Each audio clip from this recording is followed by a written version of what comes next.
এমন অনেক ভণ্ড পীর বাংলাদেশে আছে, আমি নিজে জানি। তারা কিতাব আদিতে লিখেছে, তারা বলে আমার মুরিদরা যে যেখানে যা কিছু করে না কেন আমি আমার খানকা থেকে দেখতে পাই। তাহলে সে নিজেকে কি রব দাবি করছে না করে নাই? যে সকল মুরিদরা বিশ্বাস করবে আমার পীর গায়েব জানে, সে আল্লাহকে রব মানলো, পাশাপাশি তার পীরকেও রব মানলো, এই রুবুবিয়্যাতের শিরক করলো, আল্লাহর সাথে শরীকানা সাব্যস্ত করলো। সে যদি সালাতে দাঁড়ায় বলে আলহামদুলিল্লাহি রাব্বিল আলামিন, সে মিথ্যক, সেটা আল্লাহর পাশাপাশি তার পীরকেও রব বানাইছে। আল্লাহ তাবারক ওয়া তাআলা বলেন সূরা আনআমের 59 নম্বর আয়াত, ওয়া ইনদাহু মাফাতিহুল গায়বি লা ইয়ালামুহা ইল্লা হু। আল্লাহ ছাড়া গোটা পৃথিবীর অদৃশ্য বা গায়েব সম্পর্কে কেউ জানে না। আগামীকাল আমার কি হবে কেউ জানি? আমরা জানি? কেউ 100 বছর পরে কি হবে জানি? জানেন কে?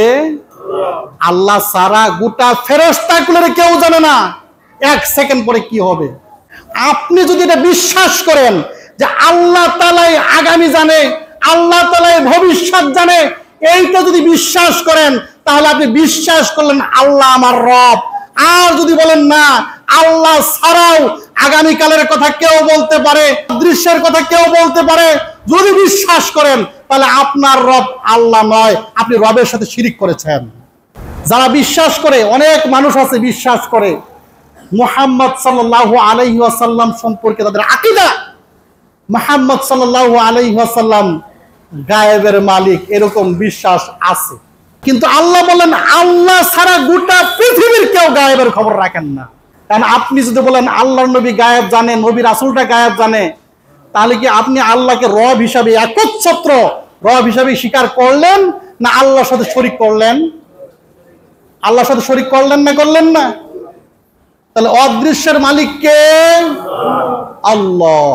ইয়ালামু মা ফিল বাররি ওয়াল বাহর, জলে যা আছে স্থলে যা আছে সকল জ্ঞান একমাত্র কার কাছে? আল্লাহ তাআলার কাছে।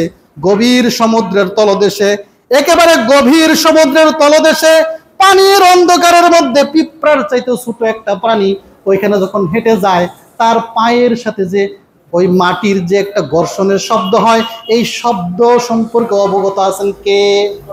ওই প্রাণীকে খাবার দেন কে? তাহলে গায়েবের মালিক কে? আল্লাহ।